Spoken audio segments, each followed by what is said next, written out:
السلام علیکم۔ سلطان صلاح الدین ایوبی رحمۃ اللہ علیہ نے جب پہلی دفعہ مصر کا تخت سنبھالا تو پوری دنیا میں حقیقی معنوں میں اسلام کی روشنی پھیلی اور پورے عالم میں اسلام کی وحدانیت لے کر یہ اعلان کیا گیا کہ اسلام امن کا گہوارہ ہے، لیکن ہمارے امن کو ہماری کمزوری نہ سمجھا جائے۔ جو ہاتھ یا جو آنکھ اسلام کو مٹانے یا مسلمانوں پر ظلم ڈھانے کے لیے اٹھے گی، سلطان صلاح الدین ایوبی اس ہاتھ اور اس آنکھ کو نیست و نابود کر دے گا۔ سلطان صلاح الدین ایوبی رحمۃ اللہ علیہ کے یہ الفاظ پہلی دفعہ یہود و نصارہ کے لیے تیر بن کر برسا اور پورے یورپ میں کوہرام مچ گیا۔ عیسائی، یہودی اور ہر مکتبہ فکر کے لوگوں کو معلوم ہو گیا کہ واقعی مسلمانوں اور مصر کا اب وارث آ گیا ہے، کوئی ایسا بادشاہ آ گیا ہے جو واقعی سلطان کے لقب سے نوازا جائے گا، اور جس کا واضح ثبوت کچھ ہی سالوں میں سلطان صلاح الدین ایوبی رحمۃ اللہ علیہ نے فلسطین کو فتح کر کے پوری دنیا کو بتا دیا تھا۔ سلطان اکثر موقعوں پر اس بات کا برملا اظہار کرتے تھے کہ مجھے عیسائیوں یا یہودیوں کی دولت یا ان کے ہتھیار، ان کے گھوڑوں سے کبھی ہار کی کیفیت محسوس نہیں ہوئی۔ میرے جسم میں دوڑتا خون مجھے ہر لمحہ یہ احساس دلاتا ہے کہ اللہ تعالیٰ کی نصرت، اللہ تعالیٰ کی مدد جب مسلمانوں کے ساتھ ہوگی تو بے شک مسلمانوں کی تعداد کم ہی کیوں نہ ہو، مسلمانوں کے پاس ہتھیار کم ہی کیوں نہ ہو، مسلمان مالی طور پر کمزور ہی کیوں نہ ہو، لیکن جب تک ان کے پاس جذبہ ایمانی ہوگا اور صرف اللہ کی مدد ہمارے ساتھ ہو تو ہم اس کرۂ ارض کے جس حصے کو چاہیں فتح کر سکتے ہیں۔ اور اللہ نے ہمیں ہمیشہ سرخرو کیا۔ مصر کا تخت سنبھالتے ہی سلطان نے اپنی رعایا کے ہر فرد، وزیر، سپاہی، سپہ سالار، قاضی، ہر ایک کو مخاطب کرتے ہوئے کہا کہ یہود و نصارہ کی چمک دمک پر نہ جانا، اپنے دین اور اپنے ایمان پر ہمیشہ قائم رہنا، اور مشکل گھڑی میں صرف اللہ سے مدد مانگنا، اپنے بازوؤں پر بھروسہ کرنا، اللہ تجھے کبھی محتاج نہیں کریں گے۔ مصر کے شہر اسکندریہ کے قریب جمنات ایک قبیلہ تھا۔ یہ مشہور زمانہ قبیلہ سلطان نے بادشاہ رینال سے جنگ کے ذریعے فتح کیا تھا۔ اس قبیلے کے اندر یہود، عیسائی اور مسلمان تینوں قومیں اکٹھے رہتے تھے۔ یہ قبیلہ اقلیت کے صحیح معنوں میں حقیقت کو اشکار کرتا تھا، کیونکہ یہ تینوں قومیں مختلف مذاہب ہونے کے باوجود آپس میں اتحاد و اتفاق سے رہا کرتی تھیں۔ جب بھی کوئی مسئلہ ہوتا تو آپس میں ہی سلجھا لیا کرتے تھے۔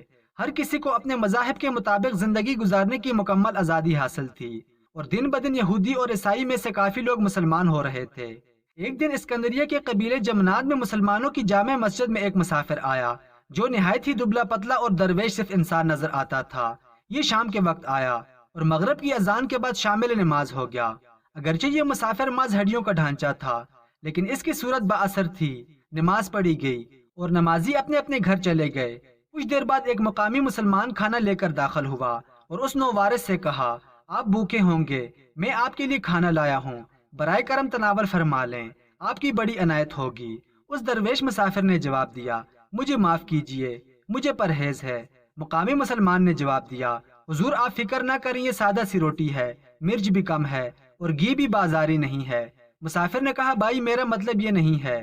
مقامی مسلمان نے پوچھا، پھر کیا مطلب ہے؟ مسافر چپ ہو گیا اور مقامی مسلمان اس کے چہرے کی طرف دیکھنے لگا۔ تھوڑی دیر بعد مسافر نے کہا، امید ہے آپ مجھے معاف کریں گے۔ پھر مسافر کہنے لگا، آپ جانتے ہیں کہ شریعت اسلام میں رزق حلال نماز پنجگانہ ہی کی طرح فرض ہے۔ ایک روایت میں ہے کہ اگر کسی مسلمان کا لقمہ حلال نہ ہو تو اللہ تعالیٰ کے ہاں نہ اس کے فرض قبول ہوتے ہیں اور نہ نفل، چونکہ اس کفرانہ راج میں حلال و حرام کی تمیز اٹھ چکی ہے۔ اس لیے میں جب تک پوری طرح جانچ پڑتال نہیں کر لیتا، میں کسی بھائی کے حصے کا کھانا نہیں کھاتا ہوں۔ مقامی مسلمان نے کہا، حضور یہ آپ کیا کہہ رہے ہیں؟ معاذ اللہ، میں حرام خور نہیں ہوں اور نہ ہی یہ چوری کا مال ہے جو آپ کی خدمت میں پیش کیا گیا ہے۔ میں یہاں کا ذمہ دار ہوں، لوگوں کی فصلیں خریدتا اور بیچتا ہوں اور بیوپار کر کے اپنی روزی کماتا ہوں۔ تو مسافر نے پوچھا، کیا آپ کی تجارت کے کسی مرحلے میں سود کا لین دین نہیں ہوتا؟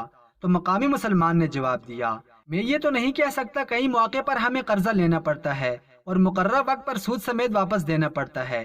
اسی طرح مال کے ہیر پھیر میں دوسرے سے بھی ہم سود وصول کر لیتے ہیں۔ مسافر نے کہا، میں آپ سے معذرت خواہ ہوں کہ احکام قرآن کے مطابق وہ تجارتی منافع جس میں سود کی آمیزش ہو حلال نہیں ہو سکتا۔ ممکن ہے آپ تجارتی رسوم یا حکومتی اصرار کی وجہ سے مجبور ہوں، لیکن میں مجبور نہیں ہوں۔ بے شک آپ کو تکلیف ہوئی، آپ کی دل شکنی ہوئی، مگر مجھے امید ہے آپ مجھے معاف کر دیں گے۔ اس کے بعد مسافر نے مقامی مسلمان سے رخ پھیر لیا اور قبلے کی طرف منہ کر لیا اور یاد خدا میں مشغول ہو گیا۔ مقامی مسلمان اس آخری جواب سے سخت مشترب اور پریشان ہوا اور اس نے نہایت ندامت سے برتن اٹھائے اور سر جھکا کر واپس چلا گیا۔ برتن گھر پہنچا کر اپنے ہمسائے کے ہاں چلا گیا اور اس سے کہا کہ مسجد میں ایک بزرگ مسافر آئے ہیں، آپ اپنے ہاتھ سے کھانا تیار لے کر جائیں اور اسے کھانا کھلا آئیں۔ یہ مسافر مقامی دواخانہ میں حکمت کا کام کرتا تھا۔ حکیم صاحب نے کھانا اٹھایا اور مسجد میں جا پہنچے۔ مسافر نے نہایت نرمی کے ساتھ حکیم صاحب سے تعارف اور جان پہچان کی فرمائش کی۔ حکیم صاحب تھوڑے سے باتونی بزرگ تھے۔ انہوں نے کہانی سنانا شروع کی اور فرمایا، حضرت مجھ پر اللہ تعالیٰ کا بڑا فضل ہے۔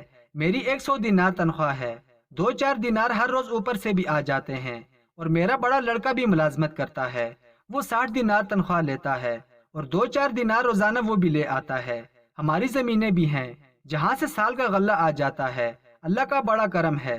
حکیم صاحب کی کہانی ختم ہوئی تو مسافر نے انہیں نہایت ہی محبت اور میٹھے انداز سے سمجھایا کہ اسلام میں رشوت کس قدر بڑا جرم ہے، اور آخر میں اپنی پرہیز بتا کر کھانا کھانے سے انکار کر دیا۔ مسافر کی گفتگو اس قدر سنجیدہ اور باوقار تھی کہ حکیم صاحب نے ان کے سامنے اپنی گردن خم کر دی اور بڑی ندامت کے ساتھ کھانا اٹھا کر وہاں سے چل دیے۔ یہاں تاجر زمیندار پہلے ہی ان کا انتظار میں تھا۔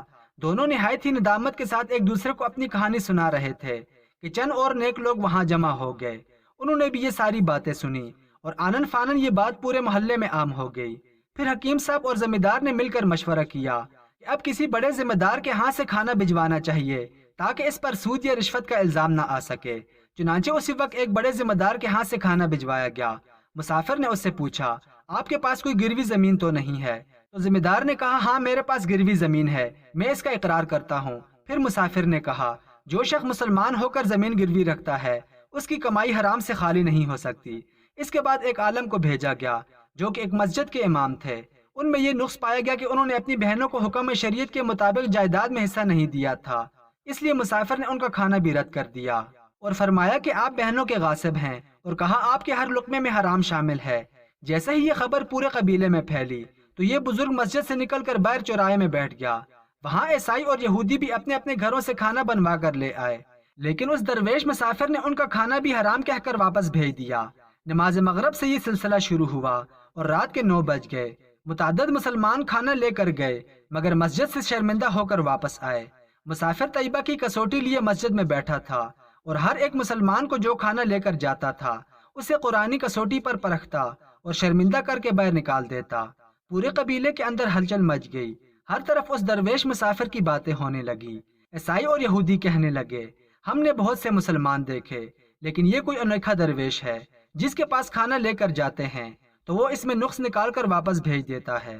جب کوئی مسلمان دوسرے مسلمان سے کھانا لے جانے کو کہتا تو اسی وقت کانوں پر ہاتھ رکھ دیتا تھا، کیونکہ ہر شخص اپنی اصلیت جانتا تھا۔ کوئی کہتا تھا کہ میں راشی ہوں، کوئی کہتا تھا کہ میں سود خور ہوں، کوئی کہتا تھا کہ میں کم تولتا ہوں، کوئی کہتا تھا کہ میں نے بہنوں کو حصہ نہیں دیا، کوئی کہتا تھا کہ میرے لڑکوں کی آمدنی میں حرام شامل ہے۔ مختصر یہ کہ دلوں کے عیوب زبان پر آ گئے تھے اور ان کا برملا اعلان ہو رہا تھا۔ اگرچہ یہاں ہزارہ مسلمان لوگ اور گھر آباد تھے مگر ایک شخص بھی عقل حلال کا مدعی بن کر سامنے نہیں آیا تھا۔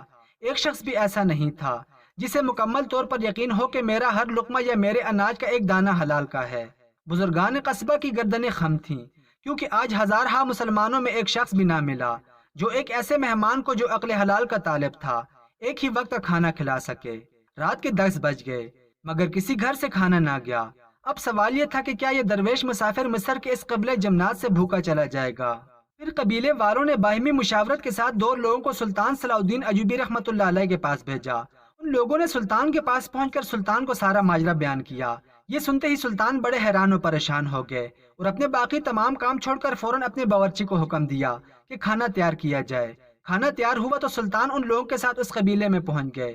جو وقت گزر رہا تھا دلوں کا اضطراب بڑھتا ہی جا رہا تھا، یہاں تک کہ رات کے 4 بج گئے۔ سلطان، امام مسجد اور باقی قبیلے والے مل کر اس درویش مسافر کے پاس گئے۔ سلطان نے جب اپنے محل سے بنوایا ہوا کھانا اس درویش کو پیش کیا اور کہا کہ میں اس سلطنت کا سلطان صلاح الدین ایوبی ہوں، یہ کھانا آپ تناول فرما لیں، یہ بالکل حلال ہے۔ درویش نے پہلے سلطان کو دیکھا، پھر کھانے کو دیکھا اور پھر ایک مسکراہٹ سجائی۔ درویش نے سلطان کو مخاطب کرتے ہوئے کہا کہ جب آپ کی سلطنت میں رشوت، سود، بہنوں کے حق کھانے والے لوگ موجود ہوں تو پھر آپ کا کھانا کیسے پاک اور طیب ہو سکتا ہے؟ آپ اپنے کھانے کو کیسے حلال کہہ سکتے ہیں؟ کیونکہ آپ کی مثال ایک گھر کے سربراہ کی جیسی ہے کہ جس کی بیوی، بیٹی، بہن، کوئی بھی عورت جب پردہ نہیں کرے گی تو اللہ تعالیٰ اس سربراہ سے سوال پوچھے گا اور یہ سربراہ ان کا جواب دہ ہے۔ بالکل اسی طرح آپ پر سب کی ذمہ داری عائد ہوتی ہے۔ اللہ تعالیٰ نے آپ کو اس سلطنت کا حکمران چن لیا ہے۔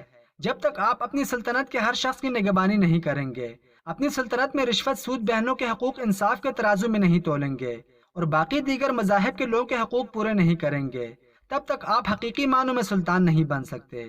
اس درویش کے یہ الفاظ سلطان صلاح الدین ایوبی رحمۃ اللہ علیہ کے سینے کے پار ہو گئے۔ آپ فوری گھٹنوں کے بل بیٹھ گئے۔ آپ نے قبیلے والوں کے سامنے اس درویش سے کہا کہ جس طرح آپ نے مجھے اس زندگی کے بارے میں المناک سبق دیا ہے، ایسا سبق کبھی مجھے کسی استاد نے نہیں دیا۔ آپ کی آنکھوں سے آنسو جاری تھے۔ آخر لوگوں کے اندر امید کی کرن جلوہ گر ہوئی۔ ایک شخص اٹھا اور اس نے کہا، میں ابھی اپنی بہنوں کا حصہ دیتا ہوں، اور اس نے دینے کا پختہ ارادہ کر لیا۔ دوسرے نے کہا، میں گروی زمین چھوڑتا ہوں، اور اس نے چھوڑ دی، اور ساتھ ہی یہ برملا اظہار کیا کہ کیا فائدہ ایسے رزق کا، ایسی جائیداد کا کہ جس سے میں روٹی بھی حلال کی نہ کھا سکوں۔ تیسرے شخص نے کہا، میں آج کے بعد کبھی سود نہ لوں گا، اور اس نے سود کا کاروبار ترک کر دیا۔ مختصر یہ کہ سب نے توبہ کر لی اور آئندہ اپنے رزق کو پوری طرح سے حلال کر کے کھانے کا وعدہ کیا۔ ان سارے معاملات کو دیکھتے ہوئے عیسائیوں اور یہودیوں کے جتنے بھی قبیلے آباد تھے، انہوں نے کلمہ طیبہ پڑھ لیا۔ ایسا منظر تاریخ انسانی نے کبھی نہیں دیکھا تھا کہ ایک حقیقی درویش کے آنے سے مسلمانوں نے اپنے اندر موجود تمام کوتاہیوں اور برائیوں کو ختم کر دیا، اور مسلمانوں کے اس عمل کو دیکھ کر یہودی اور عیسائی بھی دائرہ اسلام میں شامل ہو گئے۔ اس کے بعد مسافر کو کھانا پیش کیا گیا اور اسے بتایا گیا کہ اسکندریہ شہر جمنات کے تمام یہودی اور عیسائی قبیلے مسلمان ہو چکے ہیں۔ اس درویش نے جب یہ رودات سنی تو فوراً سجدے میں گر گئے، اور پھر اس درویش نے کھانا نوش فرمایا۔ صبح کے وقت قبیلہ جمنات کے بے شمار مسلمان جوق در جوق مسجد میں آئے تاکہ اس انسان کی زیارت کی جائے جس کے زہد بریہ نے اپنے صرف ایک عام سے عمل سے اسکندریہ شہر کے آدھے مسلمانوں کو صحیح معنوں میں سچا مسلمان بنا دیا تھا۔ یہ واقعہ ہے جس سے معلوم ہو سکتا ہے کہ اہل اللہ کس طرح خلق خدا کی اصلاح کیا کرتے تھے۔ اس مسافر نے کوئی واعظ نہیں کیا، کوئی کتاب نہیں چھاپی، کوئی درس و تدریس کا نصاب نہیں بنایا۔ وہ تو مغرب سے تہجد تک صرف چند گھنٹے اسکندریہ کے قبیلے جمنات کے جامع مسجد میں ٹھہرا، مگر جب وہاں سے گیا تو بے شمار یہودی اور عیسائی مسلمان ہو چکے تھے۔ بے شمار یتیموں اور غریبوں کو اپنا حق مل چکا تھا۔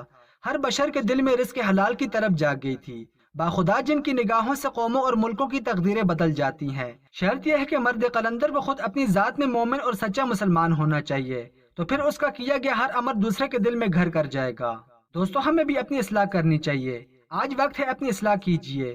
اپنی گریبانوں میں نظر دوڑائیے کہ ہم نے کسی کا حق تو نہیں کھایا، یا ہم نے کسی پر کوئی ظلم تو نہیں کیا۔ آج ہی سے توبہ کریں اور اپنی دنیا و آخرت دونوں کو سنوار لیں۔